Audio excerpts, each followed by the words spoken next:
we're trying to make construction faster, more affordable, and more beautiful. We want to be able to build a beautiful house within a day in the future, which is not something we can do today, just to be clear, right? But that's the vision we're striving for. How did you land on deciding to take on construction, which is not an industry that has been super friendly to venture capital? I think when you're in software, everything seems to be about technology, right? And then when you zoom out and think about what is the economy made of, you literally think about what is GDP made of. It's actually like such a tiny part of it. Energy is obviously really big. Construction infrastructure is really big. Education is really big. When you get a subcontracting job, what robots are coming into the process? What does that process look like? We would actually deploy today 4 or 8 systems at the same time. When I say system, it's actually like 3 robots working together. One brings the bricks, one brings the mortar, and then the one that actually does the bricklaying. But we still need operators today for a bunch of things. Instead of having to get 100% perfection with technology, we're just already delivering value and just increasing automation along the way.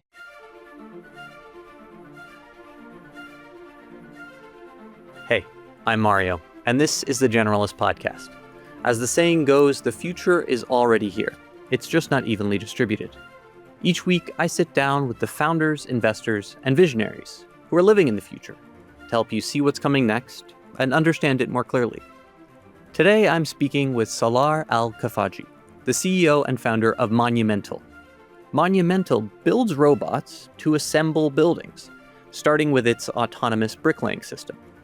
Salar's goal is to shake the construction industry out of its decades-long stagnation and empower humankind to create beautiful buildings faster and more efficiently. In our conversation, we explore why Europe's severe bricklaying shortage has created high wages for skilled masons, how the pursuit of beautiful architecture disappeared after World War II, why Salar chose to build his robotics company in Amsterdam rather than Silicon Valley, and how Palantir's cult-like culture taught him that getting access to interesting problems is a privilege worth fighting for. I walked away from this conversation with lessons on picking truly ambitious problems, why the best robotics companies solve specific issues rather than building general-purpose machines, and how to balance structure with productive chaos as you scale. If you enjoy today's episode, I hope you'll consider subscribing and joining us for the incredible conversations we have coming up. Now, here's my conversation with Salar. This episode is brought to you by Interpret. Interpret is a customer intelligence platform used by leading CX and product orgs like Canva, Notion, Perplexity, Strava, Hinge, and Linear to leverage the voice of the customer and build best-in-class products. Interpret unifies all customer conversations in real time, from Gong recordings to Zendesk tickets to Twitter threads, and makes it available for your team for analysis and action. What makes Interpret unique is its ability to build and update a customer-specific knowledge graph that provides the most granular and accurate categorization of all customer feedback and connects that customer feedback to critical metrics like revenue and CSAT. If modernizing your voice of customer program is a 2025 priority, like it is for customer-centric companies such as Canva, Notion, Perplexity, and Linear, reach out to the team at interpret.com/Mario. That's ENTERPRET.com/Mario. This episode is brought to you by Brex.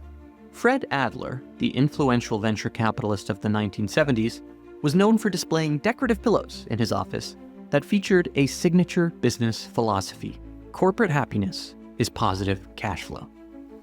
In today's post-SERP environment, Adler's wisdom feels particularly relevant, as founders need to make every dollar work harder. That's exactly what Brex delivers. Their modern finance platform was built specifically for startups like yours and designed to help extend your runway when capital efficiency matters most. With Brex, you get global corporate cards with up to 20x higher credit limits and no personal guarantee required. Their banking solution has no minimums and no transaction fees, while letting you earn high yield from day one with same-day liquidity. Best of all, Brex knows you were born to build, not juggle spreadsheets and finance tools. Their AI-powered platform brings cards, banking, expense management, and travel all in one place. It's simple, scalable, and designed to get you back to what you do best: building. More than 30,000 companies, including 1 in 3 US venture-backed startups, trust Brex to help make every dollar count toward their mission. Join them at brex.com/Mario.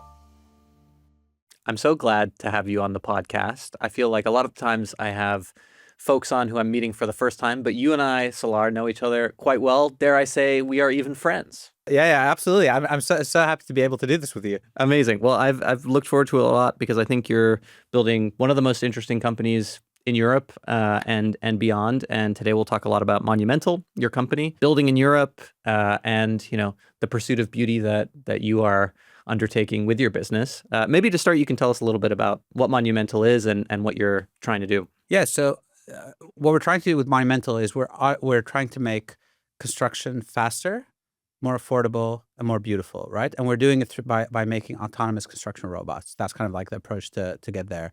So the long-term vision, the kind of like very, one sentence pitch for the company is we want to be able to like build a beautiful house within a day in the future, which is, not something we can do today, just to be clear, right? But that's the vision we're striving for. Today, we're focusing on bricklaying. So we picked one trade that it's like a big deal in Europe, at least, where like we have the biggest shortages out of all the all types of work in Europe are actually bricklayers. So we picked that one, and that's what we're automating today. I remember the first time someone told me about your company. I think it was Wouter from the Hummingbird team sort of mentioned it. He was like, exceptional founder, but also this fascinating idea. And then a few months later, I got to see some of the first videos of these robots in action, and it is sort of like a pretty mesmerizing and magical experience to see a robot build a wall, let alone a house. And so, yeah, excited to go into all those things, but I'd love to maybe even start a little bit earlier in your journey because you had a successful company that you sold to Palantir, and then you decided to sort of take some time and think through like what your next big mission was going to be. And there's a lot about that sort of act that I think is interesting to founders, because I think a lot of people find themselves in this position of wanting to build something and wanting to make sure it's worth their while. So yeah, maybe we can talk about that a little bit. How did you, after selling your business, land on deciding to take on construction, which is not an industry that has been super friendly to venture capital historically? I decided to take like a year and a half off, travel, take it a bit easy, honestly. Also, right, like after having a company and then like being at Palantir. But I also decided that period would also be kind of like a self-funded MBA. That's kind of how I sold it to myself, and that I would also use it to like not just vacation all around the world, but like go into a few topics that I was interested in. I think the way I approached it was I started thinking about two different like directions. One is big industries. So I wanted to work on something big, like that was something meaningful. And I literally started looking at like, I think when you're in software, everything seems to be about technology, right? And like you only think about technology, you only think about like SaaS or whatever. Yeah. And then when you zoom out and think about like, what is the economy made of? Like you literally think about like, what is GDP made of? Yes. It's actually like such a tiny part of it, right? And then you see like, energy is obviously really big, right? Like construction infrastructure is really big. Education is really big. Healthcare is like, these are like the actual like kind of like double-digit percentage chunks of like, and also the ones that actually, I'd argue need the most attention right now, right? Like in our world that need more like productivity growth. So that was like one lens, which was just like learn more about these industries.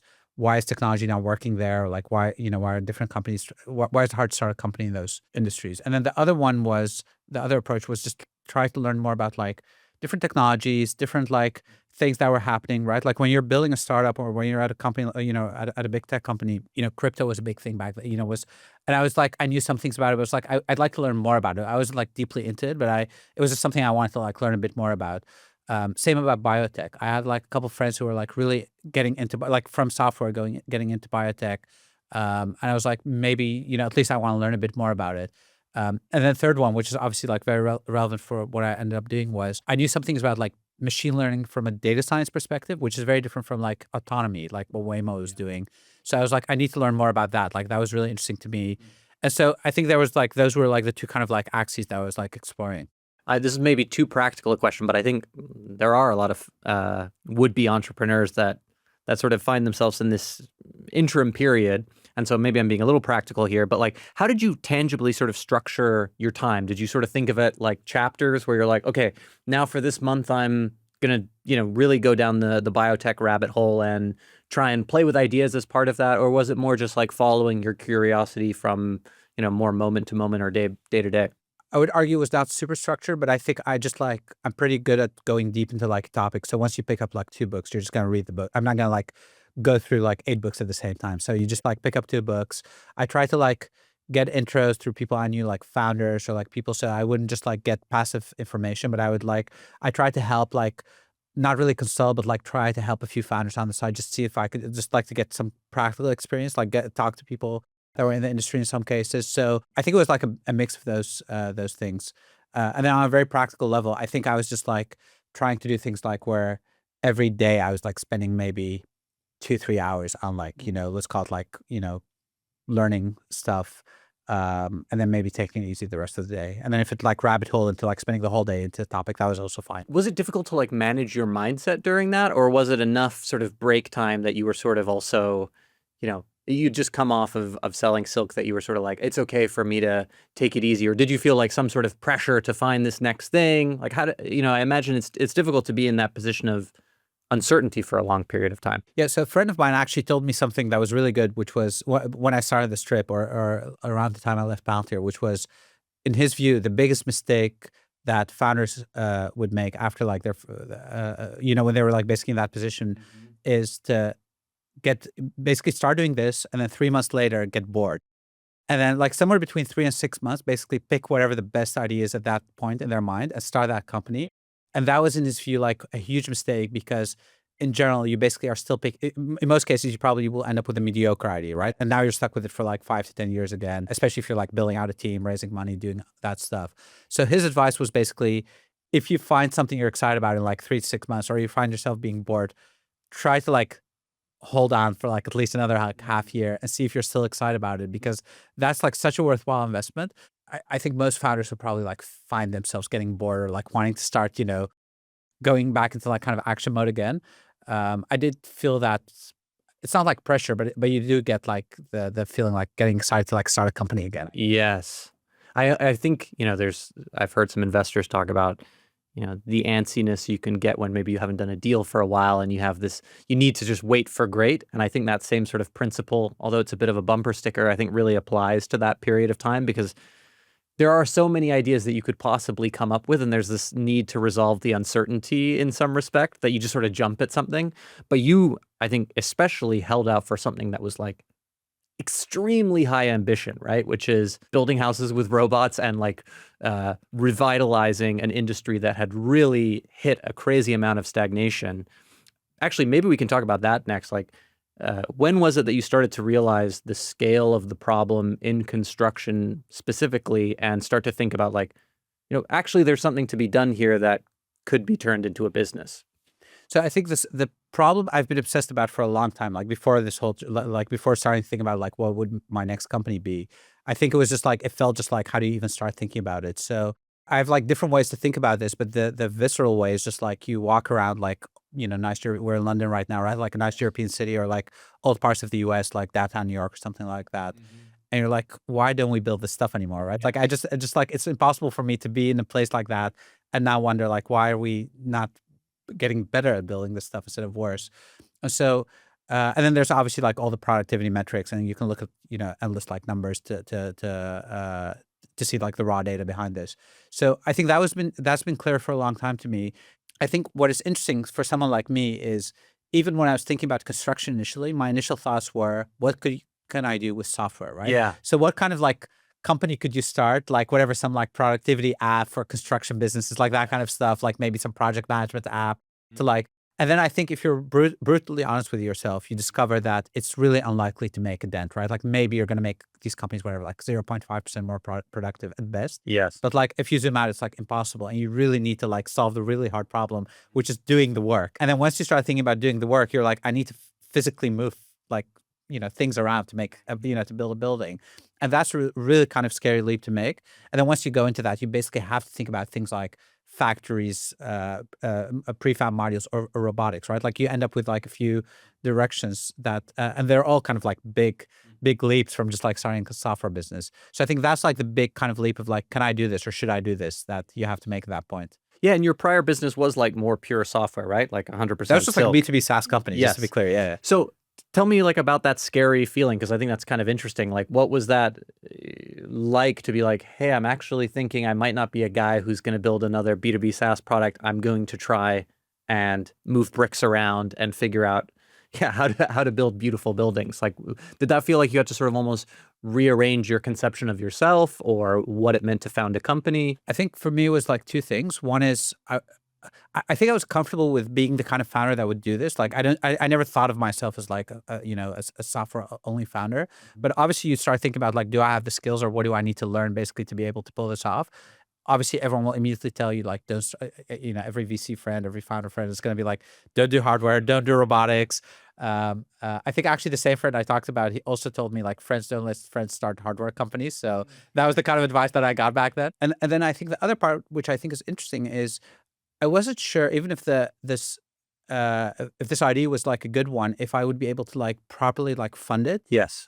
both with my own money initially and then like after kind of like maybe self funding initially. Like it didn't seem like a VC. It didn't seem certain to be like a VC fundable kind of like bet yet. And so there was also a version in my mind where I was like, is this the kind of thing where you have to like, to draw like say an Elon Musk analogy, where you have to like first found a PayPal Yeah. kind of company, have another like much bigger outcome where you can like fund what like got put in 70 100 million million bucks, yeah. like something like that, put hundreds of millions into and I think that was like another kind of thing I had to like think about, which was how much money will you need to actually make this work, and is that something I could like raise, or do I need to like do something else to get that money initially? Yes. And I think that was like another leap that I needed to like unlock in my mind. How did you resolve that? Like, what convinced you, okay, either I can get this money now or, I can get to enough amount of traction bootstrapping myself that someone will take a bet on me? There's this narrative, right? Like everything with hardware, everything with robotics, and maybe construction also is going to be capital intensive. And then I actually discovered I have this framework now, which is I think the whole kind of capital intensive, non-intensive framework doesn't make sense to me. I think it's actually like, again, you can look at software companies like, all the big ones, they've raised like billions of dollars before they went public, right? So that framework doesn't really make sense. So the model I have in mind that I basically ended up with was, what are like the gates you need to clear? Is there a gate where you need to like, you must raise like say 300 million or like a billion to like because you need to say like build a factory or like build a rocket or something like that. And if you don't like raise that money, you're just like never going to like achieve the next step. And I realized that for what I had in mind, like for the kind of like types of robots I wanted to build, the skill I wanted to like achieve, you actually never had those gates. The Series A I had in mind was actually like maybe a relatively big one, but it wasn't like a crazy number. It was like I need to raise 100 million to like get to that milestone. And then once I got comfortable with that, I started actually like try that narrative on some VCs I knew.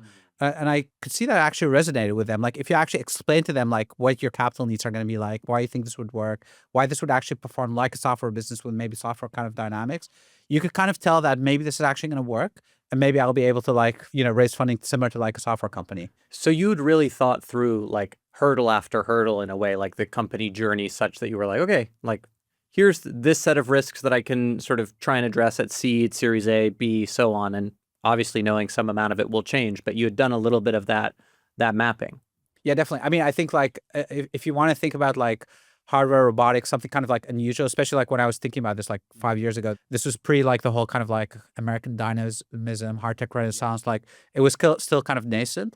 I think that it seems very obvious that one of the main reasons to not do this is access to capital or not being able to like clear like say C to Series A. So I was definitely thinking a lot about that. Really interesting. You talked about, the fact that construction doesn't build these beautiful buildings anymore. And I think that's something that in many ways, like, there's lots of things that are wonderful about America. But one thing is true is that like Europe really spikes when it comes to architectural beauty because of all these old buildings. And so it seems almost natural that it had to be a European company that would like come to this problem set with like that sort of spirit in mind. But why fundamentally was it the case that we stopped building these types of buildings? Like why has that been lost as an art, as an endeavor?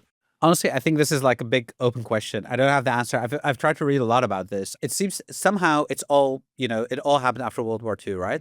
So there were like obviously movements before World War II, the Bauhaus movement and whatever, like where we went into kind of like modernism. But it's something happened where some people would argue it was like cost, like we just had to like, build a lot of housing very quickly. Cars were clearly part of it, like just like what we were. But there's also a theory that it was people after the big two big wars literally were like in a mood where it was like we why even build beautiful things, right? I'll honestly say that I don't even know what the answer is. I don't know if I care at this point. I just want to bring it back. Like I just don't care. Like it's and the other thing I'd say is like if you look at like early 20th century America, like what is left of that, the U.S. built like beautiful buildings, right? Like if you think about the Art Deco like buildings in New York City, even Detroit, right? Like people think about Detroit as kind of like a rundown town, but if you go to like downtown Detroit and see the old buildings that were built in the kind of like heydays of like I guess like the 20s and 30s, it's just like magnificently beautiful, right? So I think it's really a timing issue, and obviously Europe has more like history, so more Totally. old There's buildings. been more time. Yeah. But it is true that in Europe, I feel like you can pick like an almost random city sure. and find something where you're just like, wow, this happens to be quite magnificent. But yes, they have the advantage of time on their side. How did it sort of you start to narrow down towards, okay, I want to bring beautiful buildings back. I want to make that commercially viable. Robots seem like the right way, but there are so many different flavors you might take. Like you could have done a humanoid robot, which is not the case. You could have, focused on cement rather than bricklaying. Like what was sort of the idea maze to get to the current iteration? Yeah, so it's really honestly, it's not easy to like replay the whole thing, obviously, Yes, right? I bet. I would mention that I also thought for a while quite seriously about infrastructure, like building infrastructure, because it also blows my mind how expensive and inefficient we've become in building infrastructure. So just literally like roads and railroads and those kinds of things, where costs are, they're like most countries are like in the order of 100 million per kilometer or mile at this point, which is just like crazy money, right? Like just like the analogy when I actually talk to like investors, I try to like when you hear like 100 million, you just think it's just like Per mile of rail? yeah. It's actually like that's kind of like an average number in most industrialized countries. And the way I actually like it's such a big number that even for people who deal with a lot of money every day, you kind of like can't gauge what it means. Yeah. So the way I actually like try to help people think about this is think about like a fund size. Like, maybe you have like a 300 million fund or 500 million fund or like $1 billion fund. And think about like if you give it to like a government and ask them build infrastructure with this, how many miles of like highway or like railroads will you get? It's literally like a couple of miles, right? And then think about the innovation you could do. Like if you fund like you're funding like startups, what would happen with the same amount of money? Like it's actually like insane to think about this in my mind. So anyway, I thought about that direction for a while. The go-to-market, I would argue, is really challenging because you basically have to win tenders, work with governments. It's hard to like find like start with a small scale. The nice thing about normal construction, residential construction, is you can do it like at very, very small scales, like as a startup, right? Like you can start with a tiny wall, you can do a shed, you can scale up to like a house, like a small house, then you can do like a small development, like small, Yeah. You can't really do a small, mini you can't railway. you can't be Yeah. like let us do like maybe a couple feet or something. Like it doesn't really make sense. No one's gonna like likely let you do it. So that's the nice thing I think about like the residential construction. It's also more meaningful because the housing crisis is a big problem in almost every industrialized nation at this point, like again in Europe and the US. And then like at some point you have to pick a trade, right? Like you have to pick something to start with. And I think that's where maybe we are based in Amsterdam. If you look at, I think, Germany, the Netherlands, the UK, Belgium, probably like most European countries, and then you start talking like contractors, it immediately like bricklaying pops out every time, right? Like it's literally in the top three of every country, I think, of The most common contracting jobs? no, the ones with the biggest labor shortage. So Okay. so the jobs with the biggest labor shortages. Again, I'm not even talking about construction specifically. I'm talking about all job categories. Wow. That's how bad it is for a bunch of reasons. And it seemed the nice thing about bricklaying is it's in line again with our vision of building aesthetically pleasing buildings because bricks, most people think they're beautiful. They allow you to build, the way we were building for like hundreds of years or actually millennia. And with robotics, you're able to basically build like you could build a whole development where each house will have a different pattern or even use different bricks without making the construction more expensive, right? So you can actually have variety and like designs and like all of that, which you wouldn't get with most prefab techniques. So it actually is aligned with that vision. And then finally, there's a very clear kind of like next act after it, right? Because once you nail bricklaying, it's ultimately like picking and placing dimensional objects on a construction site. That's not 100% of all tasks on construction, right? Like clearly, pouring a foundation or like doing electrical work is really different. But most things are actually like some version of picking and placing and processing like a dimensional object. So it's a very good kind of like starting point, I think, so that was kind of like the high level kind of like thinking behind it. I remember you telling me at some point that the labor shortage on bricklayers was severe. I don't think I recalled that it was quite that severe, but such that it's an extremely high paying job, right? Like, isn't it the case that it's like €1 a brick or something like that, that folks get paid for it, such that Yeah, I think because of that shortage? So that's basically what you get paid in the Netherlands. I think the UK is actually higher. At least the London area is probably like 1 point something pound per brick, Wow. which is kind of like insane again. Yeah. So hourly wages at like peak times can go up to like €80 an hour, which again is like for someone who's unschooled, like basically like most bricklayers we know are being paid as well or better than most people who went to college, right? Like at this point, so which is telling. Which also sort of opens up the business model that you guys have, which is like literally acting as a subcontractor, right? Like, how did you think about that as the right approach? Because I imagine you also thought through like, oh, should we sell robots? Should we, do X, Y, Z? But was that sort of the opportunity because of that dynamic that you were like, we should operate in this way? I don't remember when this was clear to me, but this was actually one of the first insights I had, maybe even before the robotics part. So, and I think there's like two reasons for this. So one is one of my biggest learnings from Palantir was that Palantir had this very kind of like, I'd argue, unique business model, which is it wasn't really a SaaS company. It wasn't like, oh, you pay some licensing fee. There was this model which was like understanding the value you bring to the customer, being very embedded with the customer, which allowed you to price in a very different way, basically based on the outcomes you're delivering. And so if you're delivering like outsized outcomes with your software, it wasn't like, well, we're charging whatever, like, $10,000 per seat or something like that. It was just like you were actually like connecting yourself to the outcome that you're delivering. And that was so powerful to me. Like it was actually like really impressive to me to see how that worked in practice, that I basically became obsessed with that idea. And then I realized that it actually makes so much sense to apply it to construction specifically, because construction is this industry where everyone subcontracts the work anyways. There's no vertically integrated player in any case. And people, this is very peculiar to the construction industry, but even if you're like a huge contractor, you might have billions of revenue. Contractors absolutely hate paying money that is not project cost, basically, right? That basically goes from their like very thin margins, and it's really hard to justify that, even if it's like a good kind of like ROI to them. It's really hard to like make that sale. Whereas they're actually used to spending billions, like if you're a big, like hundreds of millions or billions to like contractors, because that's like the way the industry works. So if you're just like picking up one of those like jobs and you're delivering the outcome, they're very comfortable with like funneling that money to you, because that's, again, like that's how the industry works anyways. So you're not even convincing them of something really hard, as long as you're delivering a service. That's really interesting. Yeah, it's like you're creating this revolutionary offering that actually fits very neatly into the existing buying flow, such that it doesn't require them to take like some crazy new risk or exhibit this crazy new behavior. This is such a naive question, but why is it the case that no one's vertically integrated in construction? Like, why does that like simply not make sense? Again, I actually don't really know the answer to this, despite having tried to study it a lot. I think there's been like a lot has been written about this. So a few peculiar things about the construction industry is there's almost no consolidation in this industry, right? So I think, again, you could pick any country you want, but like I don't think there's like any country where the major player has more than 5 or maybe close to 10% market share. There's definitely no country with one player that has like 25 or 30% market share. There's usually no point in like consolidation. They basically have no real capex, and they're not vertically integrated, right? Like all these things. In the US, for example, you have like nationwide players that are, some of them are publicly listed, but in reality, they have like local subcontractors that are doing most of the job that are different in like each kind of like metro or region. Interesting. I want to talk more about sort of the idea maze and some of the different paths not taken.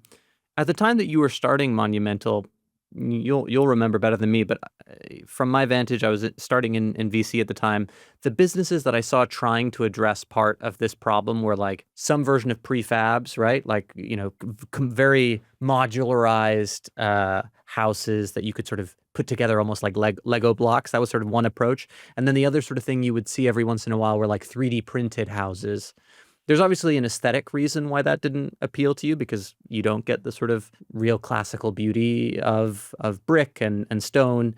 But were there reasons beyond that you were like, I actually fundamentally don't think these make sense as approaches to address like the stagnation I see in construction? Yeah, so I think there's like two answers. So on the 3D printing part, that one's really easy in my mind, which is it's actually in my mind a very exciting technology.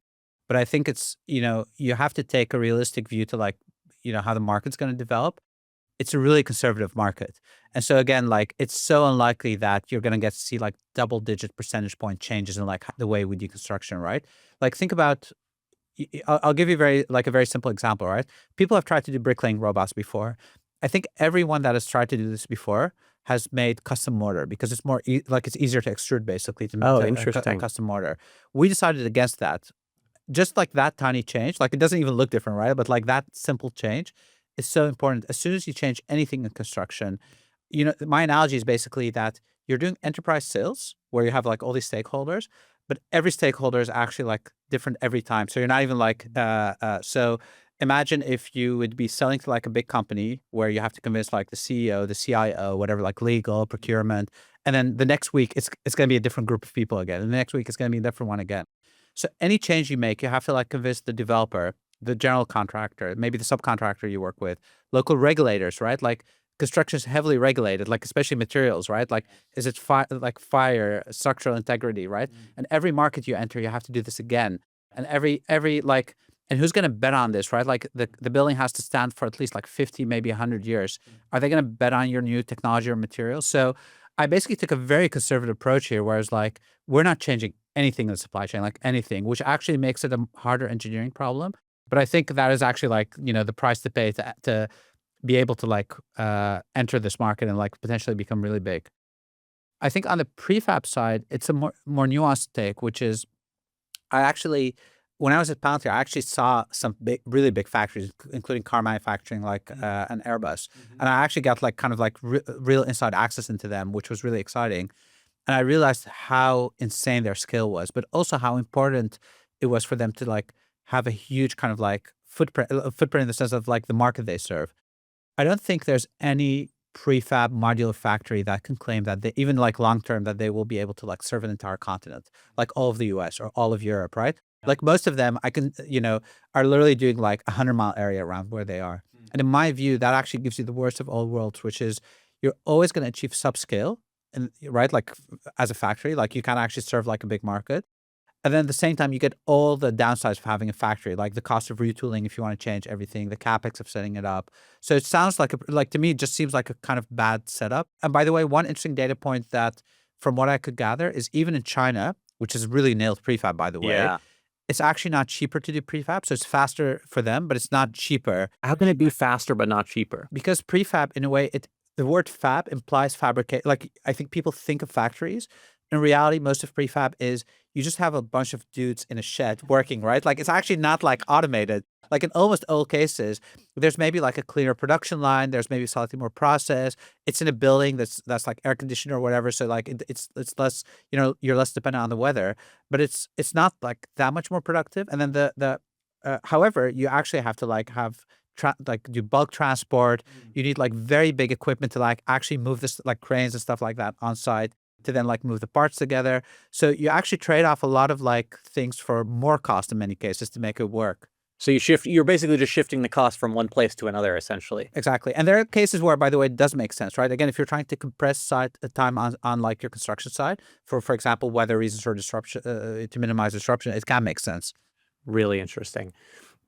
Because of the timing when you started, like much of, or essentially all of the modern AI renaissance had not really taken flight yet. I mean, we're talking about 2017, ChatGPT in 2022, another year plus before Google started to show some of its, interesting robotics papers and stuff like that. To what extent were you banking on like improvements with AI? Did that need to happen for Monumental to really take off in the way that you hoped it would? Like, yeah, how did you start to think about that part of the technology? So I definitely did not predict that we'd be in this world. Like, maybe that would be like the honest starting point. I think the bet I made basically was, if you think about the period, like I'd say like 2018, 19, which was when I was like seriously thinking about this, my kind of main thing I benchmarked against was self-driving cars, right? Like autonomous kind of vehicles. which was, and they actually were still not proven, right? Like today, they're driving like in a couple cities. It seems to work. It's still not, I think, compared to the promise of like, I guess like 2012, 2013, we're still not where we want to be. So that was clear to me, but it will also seem that something was working there. And my insight was like in a way, construction is also unstructured, just like, being on public roads, but it's also like a more constrained problem where you can also like pause and brake if something goes wrong, which is a key difference, right? Like if you're on a highway or like on a public road and you're like, your algorithm is stuck, like you don't know what to do, you can't really just like stop a car and just see what happens. And that's one of the big challenges, right, with autonomous vehicles. Whereas on a construction site, you can just stop and you can just wait for an operator to intervene. And it's already kind of like, it's still a constrained, closed off environment. There's actually like safety protocols there, right? Like people wear safety hats. So it's not like you can introduce something crazy dangerous, but like the acceptable kind of risk, there's already like heavy equipment there.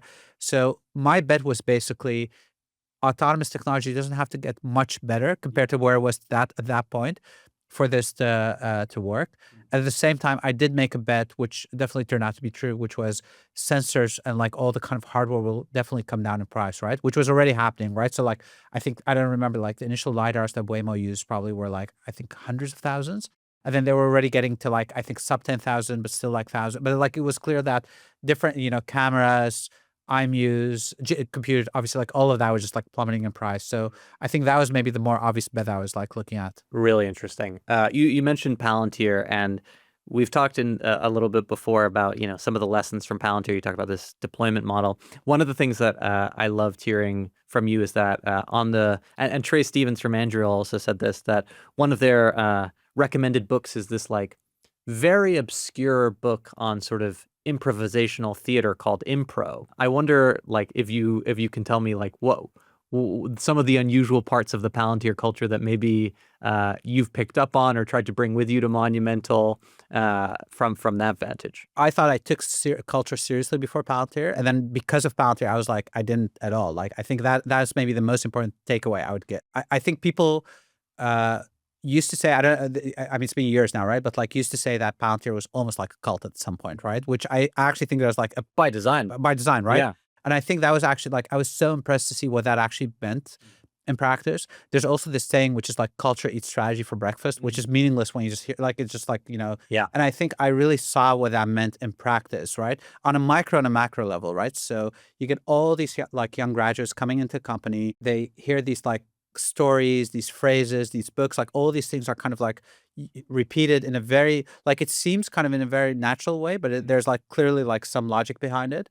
And then somehow, without a lot of like policies, without a lot of rules, you're able to like steer most of them in a really good direction. And that was like really kind of like eye-opening to me, like how effective and how scalable that was.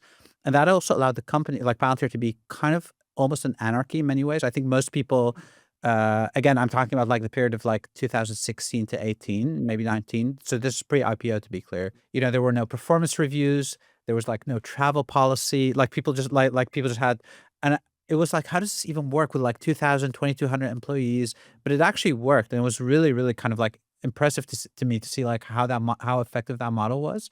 I think that was like the biggest learning for me that I took away from it. So that's kind of like the meta point I would actually make.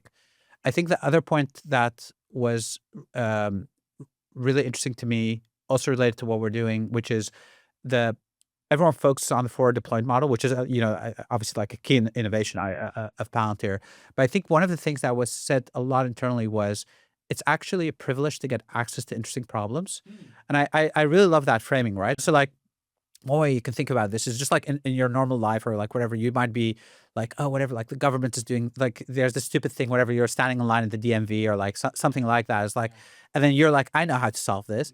But no one's going to let you solve it, right? Like actually getting access, like being allowed to like contribute to that conversation, being allowed to contribute to a solution can be a privilege on its own. It's almost separate from like the business question of like, are you going to make money off it?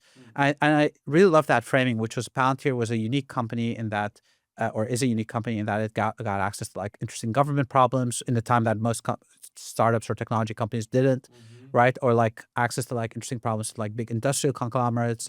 And I think about that the same way, right? Like you could almost imagine a company like Monumental today paying money to get access to the construction site, to be allowed to like run pilots or train their robots or like their people. there, and being able to like having the trust of our customers to like try our stuff or like build our stuff while we're still learning is a privilege. And I think that framing is so powerful if you embrace it.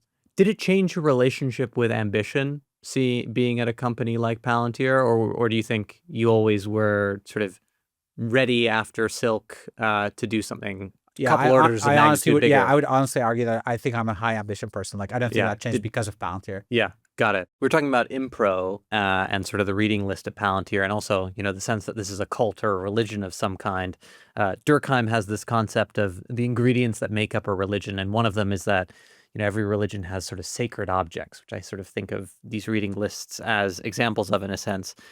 For Monumental, do you have your version of that, like something that everyone has to read or everyone has to do or buy into that sort of like serve that same purpose? Yeah, definitely. I think, I think you definitely want to have a kind of like, us against the world kind of like mentality at some level, right? Like you want to be like, we are different. That's the whole point of a startup. Otherwise, you don't need that company to exist. I think for us, we also have a reading list. I think one book that's on it that I think is, in my view, really inspiring, but also like really is Liftoff, which is about like the early days of SpaceX, which I'd say is like the most inspiring hardware, like modern hardware company out there, right? Like there's like a lot of learnings in there. And I'd say the kind of like the big conceptual different, like the main thing that I think is like so different about us compared to like what most people expect is, people talk about like speed and like, which is a really important value of our company as well, to be clear. But what it actually means is you have to get really comfortable with almost pushing embarrassing things like on the field, like, and like almost embracing the kind of like duct tape together, zip tied like technology, which, doesn't seem like professional, which maybe like if you're, doing diligence on us and like talk to a robotics expert, they're like, these people don't know what they're doing. Like, but that's almost like part of our like pride, right? Like people are almost like proud to show like how janky their like design is, but how like they're like, I did this in 2 days and it works, right? It works on the field and we can learn from it, and maybe it already generates revenue even. And then like we'll figure out how to like productize it and clean it up later. Like I think that's a very core part of like something you want to embrace early on. This episode is brought to you by Persona, the B2B identity platform helping businesses verify users, fight fraud, and build trust. Fraudsters are already using AI to spoof faces, voices, and documents, so your defenses need to adapt just as fast. Persona helps secure some of the internet's largest and most trusted platforms with identity verification. If you're building a product where trust matters, identity should be a priority. You've probably already experienced Persona without realizing it, verifying your LinkedIn profile, signing up for Etsy, or renting a scooter with Lime. Trusted by leading companies like Square, Brex, and Twilio, Persona gives you the building blocks to create identity flows that adapt to your customers, risk tolerance, and locales you operate in, whether you're verifying age, onboarding businesses, or automating KYC. It's fully configurable, so you can launch in days, not quarters. Want to see for yourself? Generalist listeners get a free year of the starter plan. Head to withpersona.com/generalist and check it out. I say this as a compliment, but when I got to sort of go to your office in Amsterdam, you see the really polished stuff, which is you see this robot literally building walls every single day in the sort of courtyard of your office. But one of the other things I remember was one of your engineers showing me like they were working on some part of the extrusion mechanism that needed to be better in some way, and they had like quickly 3D printed some little version that worked. And you were like, it's not going to be the perfect version, but it sort of does the job for right now, and was sort of solving the problem in that way. So yeah, it was really cool to see that. Maybe we can talk about how Monumental is actually working today.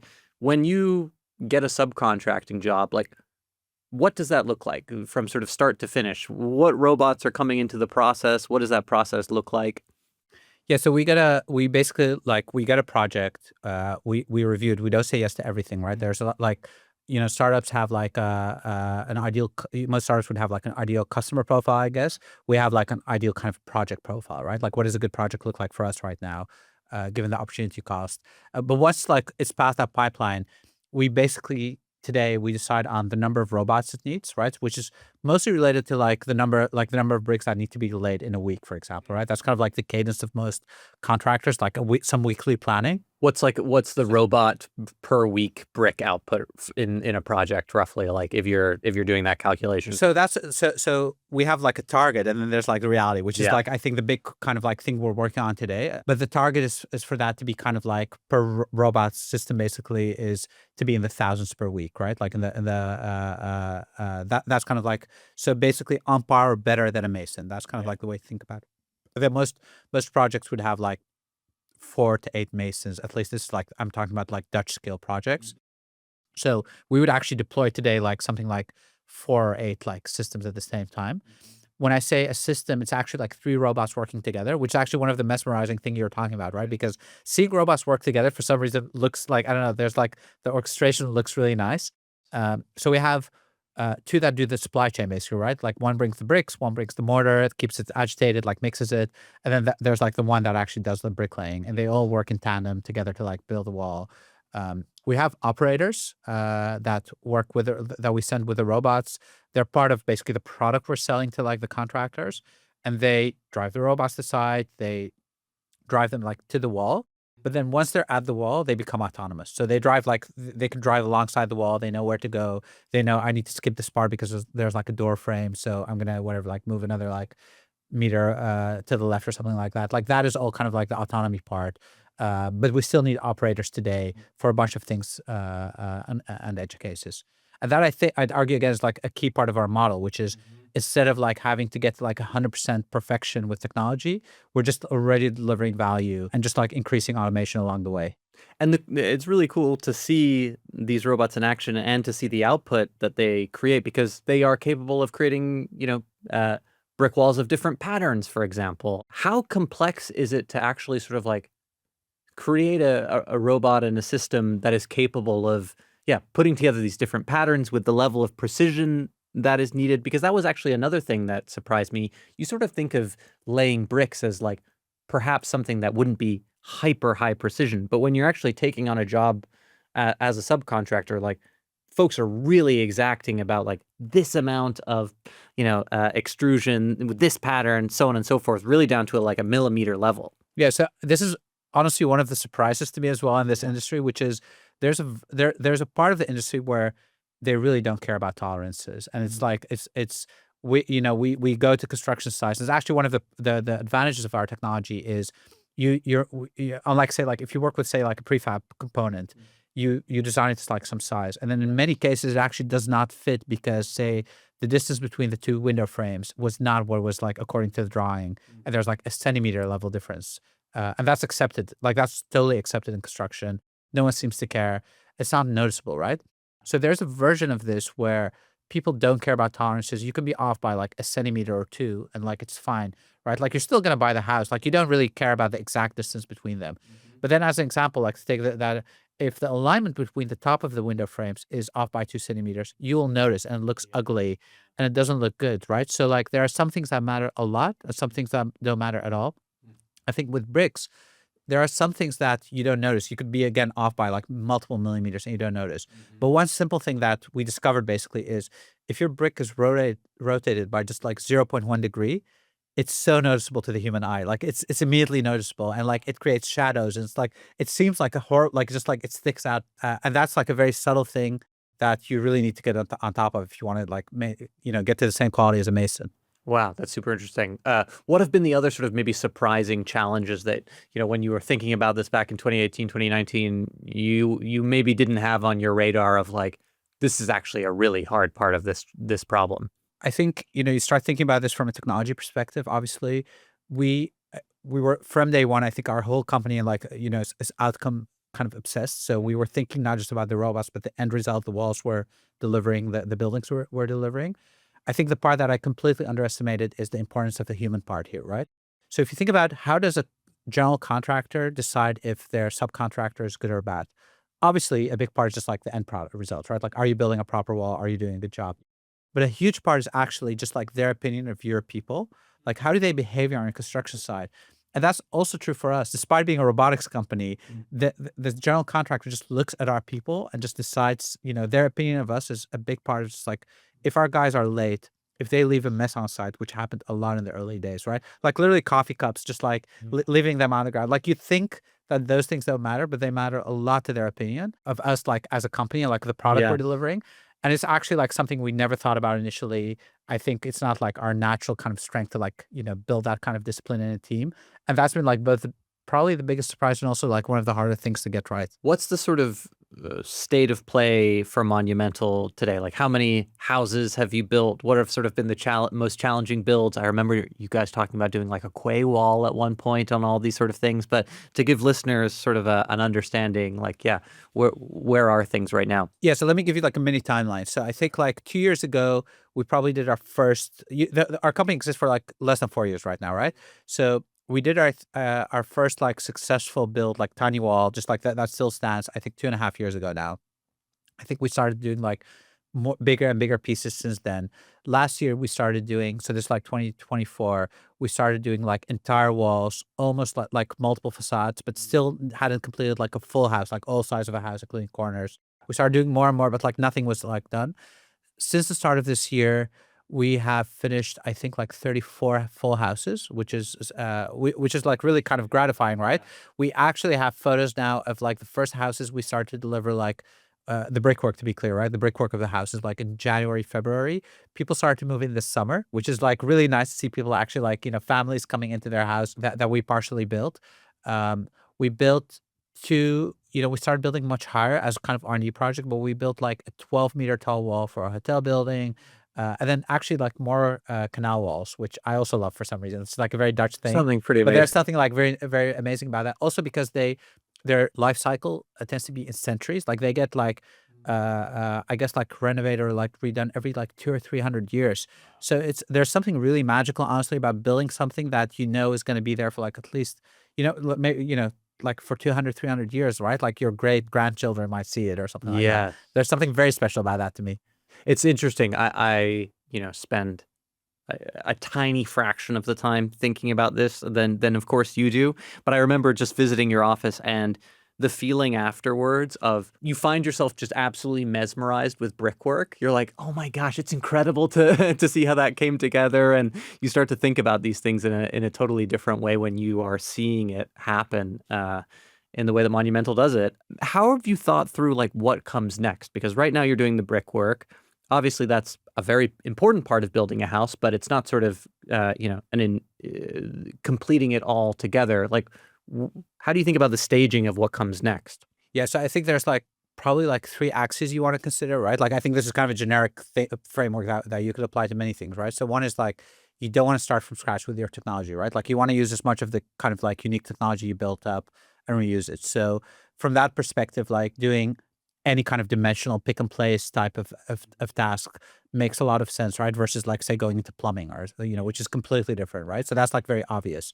The other one is you want to be able to sell to the same type of customer and like the same, right? Like you want to sell into your existing channel that you're starting to build up.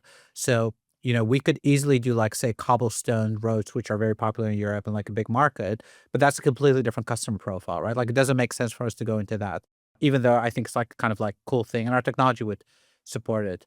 And then I think for construction specifically, there's like value in having it be adjacent to your current process in a very literal way, right? Like where you can start combining things together in the same process. So for us, the obvious, like if you take all those things together, the very obvious things you want to do are do the whole facade basically, right? And doing the whole facade in most countries, like in the UK and the Netherlands and Germany, is doing an interior wall, which is not bricks, but blocks usually, like concrete blocks, limestone blocks. Like there's different variations of them, but basically just like ugly blocks that you don't see because they will have beautiful bricks on the outside, and then plaster or something like that on the inside. Insulation, which goes usually like on top or like on those interior walls. There's usually like some air cavity or something like that for insulation, and then like the brick wall we're doing. If you do those things, like basically like those are like very small kind of like adjacent products, right? Like if you basically do like the bigger blocks and then insulation, you've almost done the whole facade. And then if you do like window frames and lintels, the things that go on top of a window frame, you've basically automated the entire facade. And that's actually like a really meaningful part of an entire building.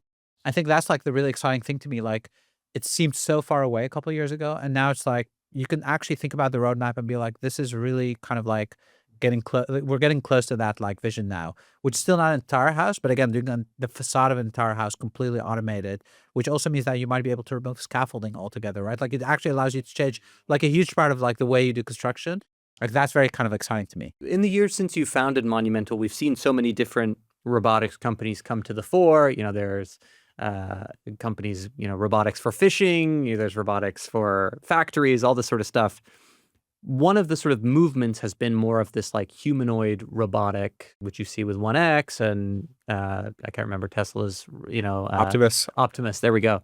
Yeah, like, is that something that you ever sort of considered made sense for Monumental? Why not? And like, how do you think about that category of robots in general? It definitely did make sense to me as a founder. So if you think about founder like technology fit, if that's even a thing you can think about, I don't think that it doesn't make sense to me. It's because the main critique I'd have of the robotics industry is just speaking in very general terms here is most people who are into robotics are, I guess like technologists that are like building technology for the sake of it and then like searching for like, I guess like some problem to solve afterwards.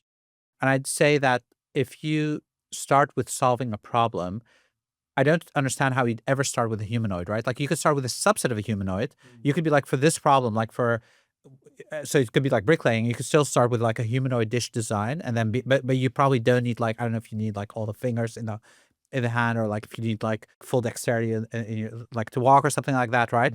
And you could also have completely different use case. Like maybe it's like folding laundry, like fine, like you could pick that. But I think if you start with that, it seems unlikely to me that you'd always start with a full humanoid. All humanoid companies, as far as I can tell, start with a humanoid, And then there's try to figure out some like, oh, we're going to do manufacturing, we're going to do like domestic. I think that's just generally such an unlikely way for things to ever work, like in technology. I would caveat that by saying, if you take my perspective, you'd probably never like invent GPT, right? Like so like there's probably, I think it's like it's true for like 99% of the cases. I guess the kind of like Steelman case, I guess what I'm saying is like maybe that 1% could be a revolutionary, but I think it's just like not the way I would want to do it. And the other part that I would emphasize is if you want to take that approach, it basically means you're going to do research, like real research for like many years. You're going to burn through a lot of investor money, which is just not the kind of company I wanted to found from day one. Like that was just like very clear to me. That doesn't excite me for some reason. We've talked a little bit about, Monumental being based in Amsterdam and obviously sort of the European flavor of what you're doing in the sense of, these beautiful buildings and the heritage Europe has. But both of us, I know, are very interested in Europe producing more hyper-ambitious companies than it does today, and that there's sort of in some ways a lack of that American ambition in the startup ecosystem here. How have you sort of navigated that as a founder here? Like, how do you ensure you're building a sufficiently ambitious culture in Amsterdam? How do you find the people who really want to be on that journey? So I'd say it's hard and easy at the same time, right? Like the easy part is you're just building your own company, right? Like you could just you could make your own bubble at some level, right? Like, and I think like if you're just like recruiting internationally, right? Like we have people from all around the world, you can just pick the most ambitious people, and it's kind of like self-selects into clearly we're building an ambitious company. Clearly the founders are ambitious, the goals, the project problems we're solving. And so I think in a way, on a company level, it's not, I don't want to say it's easy because just recruiting is hard, right? Like it's probably the hardest thing we're doing every day. But it's also like, people self-select into what we need, at least as a company. And I think as founders, I don't need to navigate anything because I'm like, I know what I want. So it doesn't really matter. Like you could put me anywhere. I'm probably still going to be as ambitious with my own personal goals, right?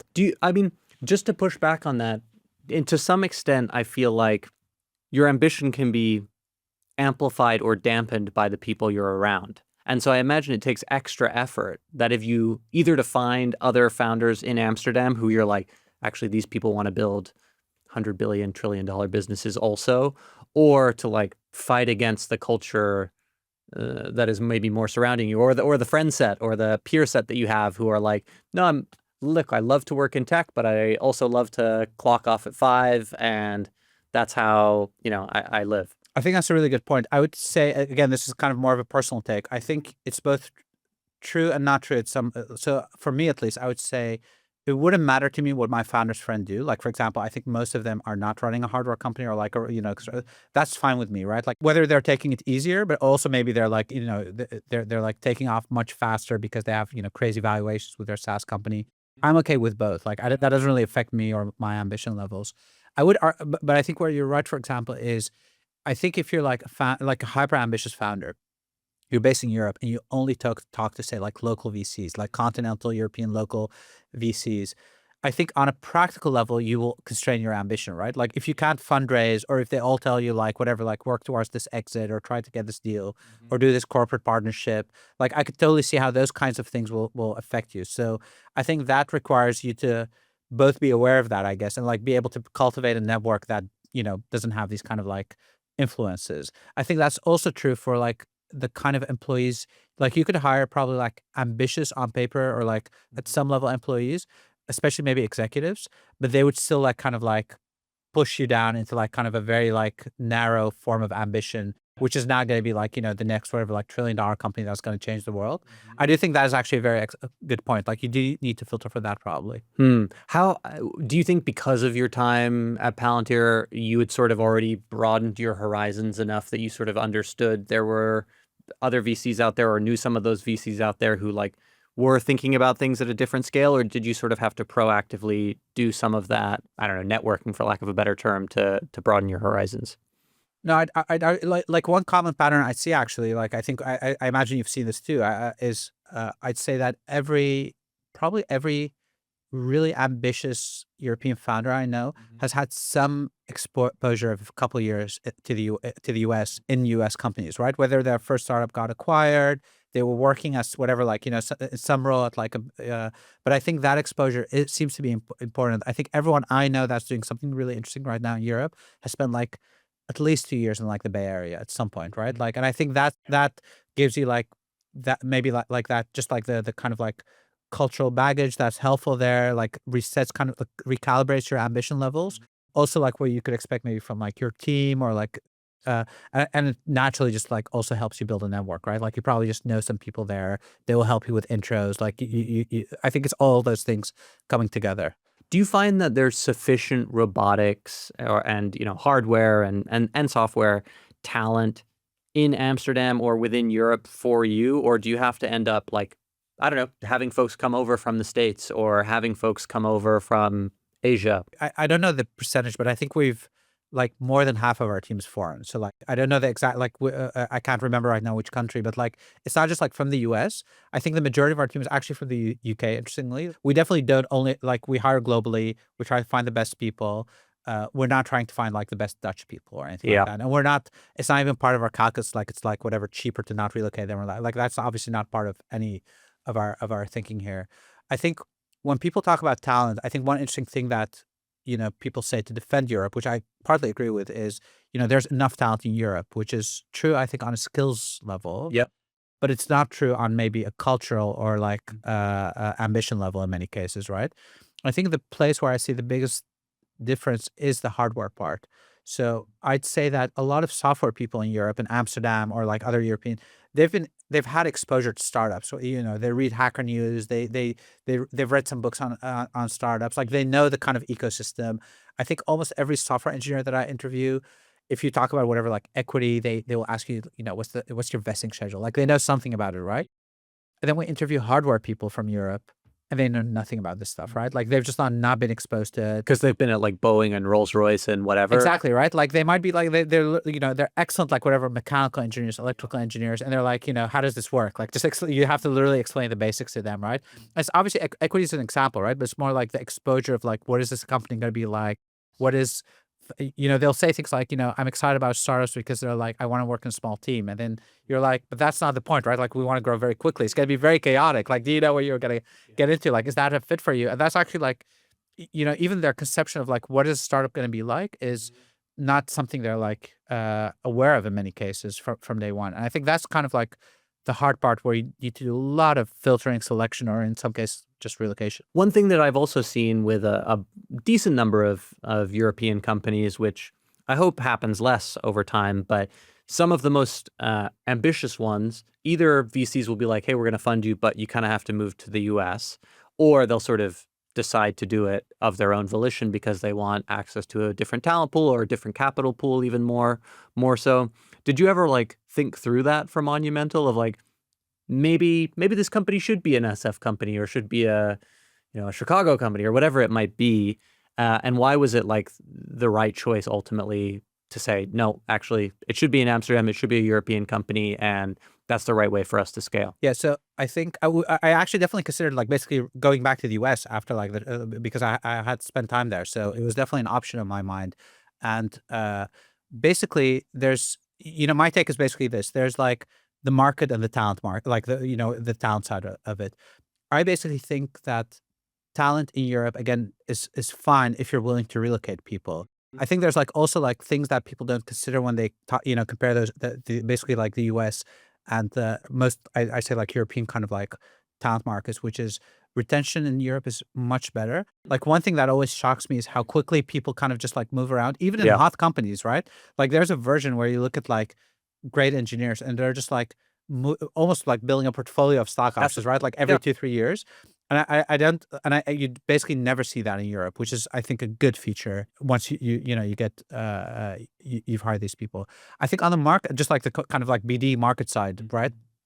The thing that is I'd say unique to us, but maybe true for other hard tech startups, is the biggest advantage of the US, which is this like big, massive market that you kind of get for free, like when you're doing, say, a SaaS company and you're just like taking one type of credit card, like or two types of credit cards, and and you can just do one channel of marketing, like all that stuff. The stuff that's really hard to like replicate in Europe is not true for construction, right? Like there's no one single construction market, right? Like building codes are actually different, like county by county.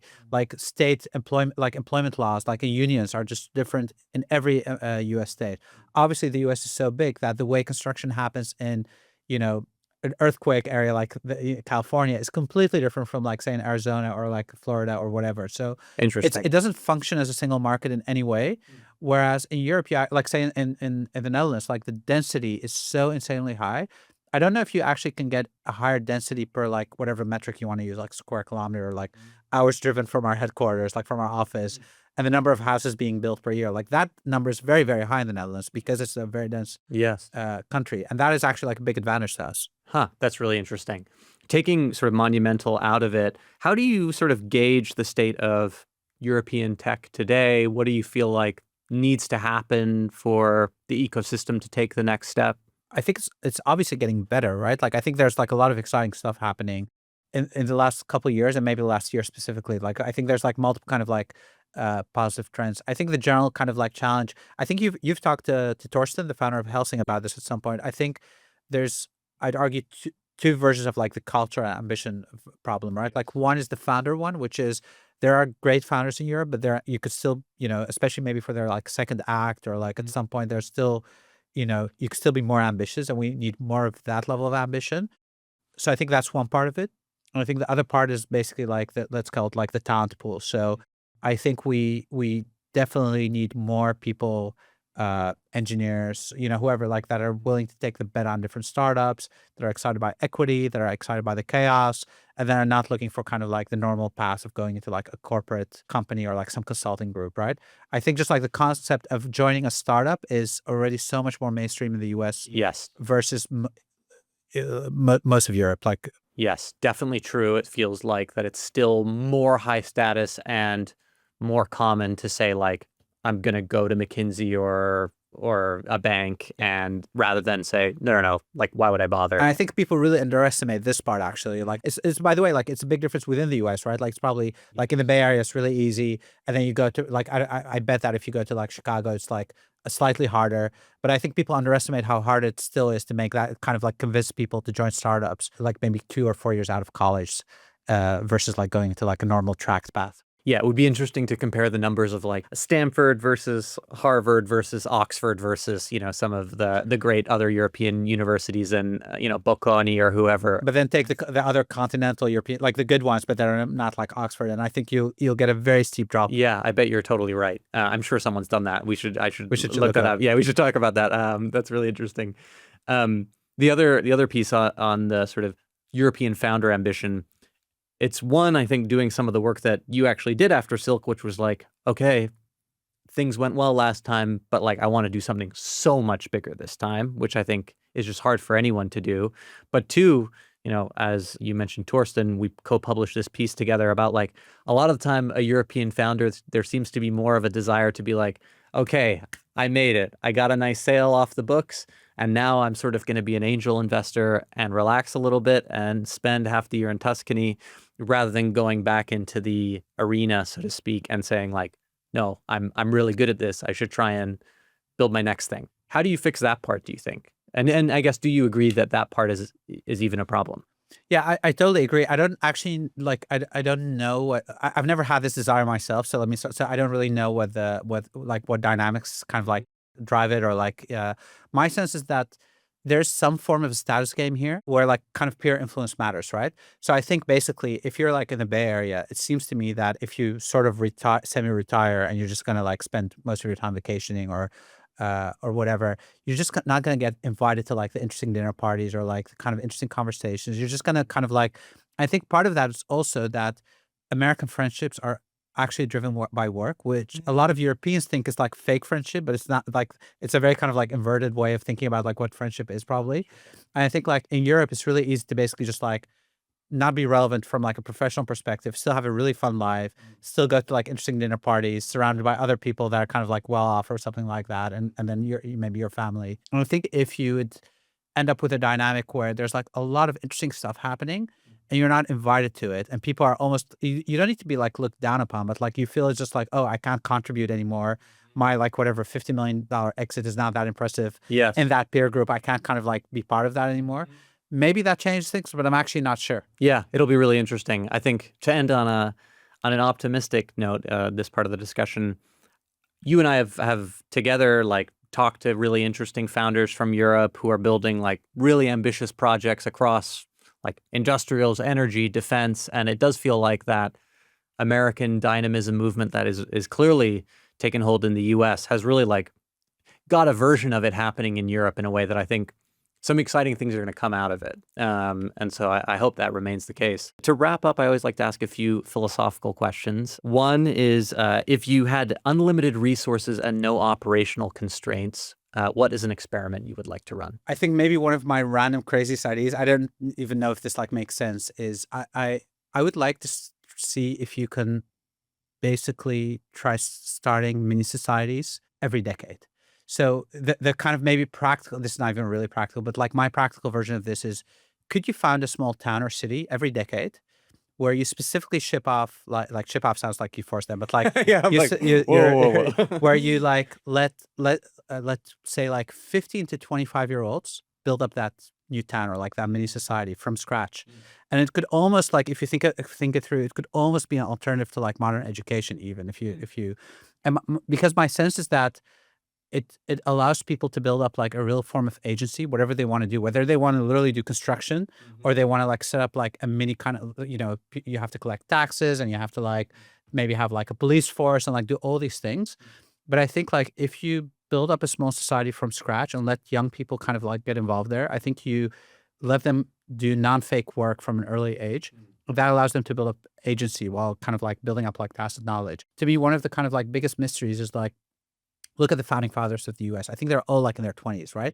Like it's kind of a ridiculous, kind of like incredibly like, crazy. Like, you know, how could they achieve that at that age? And how is it possible that today we think that if you're whatever, like under 40, you're not fit to be an executive? Were they really in their 20s? Now I have to look that up. That's crazy. I think, but Wow. I think, and there's like many of those like versions, right? Like if you look at whatever your politics, but like if you look at early Israel, right? Like it's like, you know, they literally are founding a kind of a new society from scratch. It's all these young people. And then they're literally like, we need someone to like, whatever, like start a police force. We need someone to just like figure out like infrastructure for this country. Like, Yeah. we need to set up education. And like, they're all young people. They're hyper ambitious, but it almost seems to like create a different type of society for like the first century, maybe. And then at some point that kind of peters out. So I think the question is like, can you just like figure out a way to like get that on like repeat? And if I could run like a random experiment, that would probably be it. Like, And just see if you can you give people the opportunity to like extend their capabilities in this extremely compressed time scale where they're given this massive responsibility. one other way to think about this, by the way, is like it's like the only way I think you could do this today as a young, if you're like a very ambitious 18-year-old, I actually think the only thing you can probably do is start your own business, like a startup, where you have like full agency, which is great for like us, basically, right? Like for people like us. But I think like it is kind of weird that if you want to do something like more normal, like maybe you want to go into law or like the only like all you can do is just get into this like very Yes. slow track path, right? Like go into college, become an intern, like maybe you're like insanely smart, maybe you're but like there's almost no like escape valve from that route for most professions, for most things that people want to do. We should figure out a way to like help people like escape all these kind of like pathways if they can. Yes, there's this famous blog post, I would imagine you might have read it, by Derek Sivers, which is I think it's called There Is No Speed Limit. And it's the story of how when he was a student at Berklee College of Music in Boston, saw some number at a record store and called it. And the guy was like, hey, I'm a music teacher. And he was like, oh, wow, I'm, at Berklee, studying. He was like, oh, I can teach you the entire first year of your prerequisites in like a couple months if you just study with me one-on-one. And he was like, how could that possibly be true? That doesn't make any sense. But he did. Like, he had this incredible teacher who would meet him, I think, for free and teach him, go through all the prerequisite classes such that he was able to just like pass the tests and not have to take literally a couple years worth of work. And the sort of takeaway is, as the title suggests, in the right environment, there's no speed limit. And all of these things like curriculums and stuff like that are built with a speed limit in mind. You have to take 4 years to get through college. You have to take 10 years to become a partner at a law firm, when in reality, if you're that talented, there really shouldn't be that cap on you, right? Exactly that. Yeah, completely agree. Yeah, that's it. That's such an interesting point. I love that. Okay, last question. If you could assign a book for everyone on Earth to read and understand, what would you like to assign? So I think the book that probably has had the most profound impact on me, which is always like, I don't know if you can extrapolate that to other people, is Seeing Like a State by James C. Scott. I actually love everything he's written. Like all his books are just like amazing to me. And I think there's like, but it's actually hard to convey like why I think it's interesting. There's like, so for me, like the big framework is, I think a lot of people today are almost like too used to this like this framework that he calls legibility, right? Like seeking legibility. Like you want to have it's about states, right? It's about how like states structure their environment. Like everything has to be kind of like almost like fit in a database, fit in a grid, like have a number. But that actually influences like the world in a very profound way, right? But there's also a company version of this, right? Where if you want everything to be like measurable, if you want to have performance reviews, if you want to have like, it has a specific impact on your company as well. And you can like apply it, I think, to everything, like to architecture, and I think that book influenced me a lot. And I think if you read it and if you kind of like, I guess, take away from it what I took away from it, it almost lets you become more comfortable with anarchy. I think he's basically like a sort of like proto-anarchist at some level. And I think it's like understanding the balance that we might have like in many things in society, like, we looked for too much structure. And I think like being kind of like, understanding the cost of that structure, I think it's kind of like a hidden cost to a lot of things. I think understanding that cost is probably like the main thing I would take away from it, where you become more comfortable with, slightly less structure.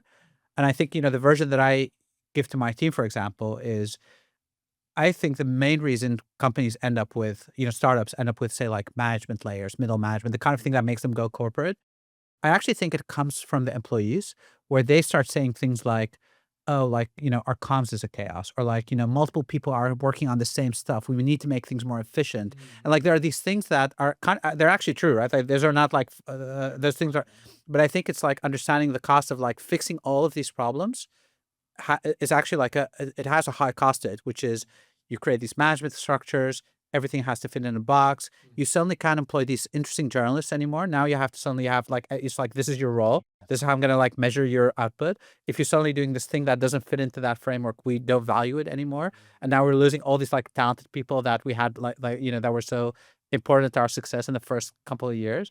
I think all of these things happen, and they're like hidden costs that either people don't understand, or they understand them but think they're just like inevitable. Like there's no way to grow out of them. And again, I'd actually, like, going back to Palantir, I think Palantir is one of the companies which to me showed that there's a different balance than I think the consensus balance that most like, executives or even VCs, like board members, would say is acceptable at different skills for startups. You said legibility, which I'm interested in there.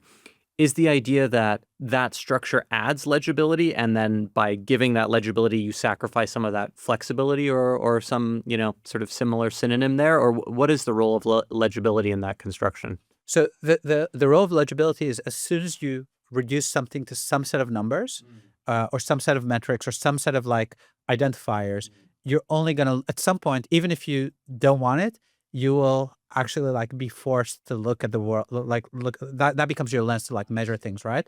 So if, if I assign some metric to your output, I could be like, when I'm setting it up, like, no, I will still, have casual conversations with Mario, and I will, there's like countless examples of this, right? Like where maybe my favorite kind of nationwide one is like, there's a book called, of someone who came up with the metric GDP. Half the book is about how GDP should never be used to measure. Like it's kind of fascinating. Like half of it is just like talking about like, this is just like a proxy. It's interesting to measure like maybe some time series, but it's never like a real. And then of course we immediately ended up like using it in exactly all the ways that the people who came up with that metric were like, don't do this. And this happens over and over again. And again, I think this is also true like on like kind of micro scales or like company level scales or team level skills. The book is full with like, by the way, crazy examples of like, I think like Peruvian forestry techniques, Tanzanian villages. Like it's absolutely fascinating and like kind of eclectic in the way it's written. That sounds amazing. Thank you so much for having this conversation with me. It was great to see you, and I'm glad we got to turn one of our conversations into this podcast. Such a pleasure, Mario. Thank you. That's it. Thank you for listening to this episode of the Generalist Podcast. Please subscribe on Apple Podcasts, Spotify, or your preferred podcast app. Ratings and reviews help others discover these discussions, so if you enjoyed the conversation, I'd be grateful if you could take a moment to leave one. For all past episodes and more, visit us at thegeneralist.substack.com. See you next time as we continue to explore the future.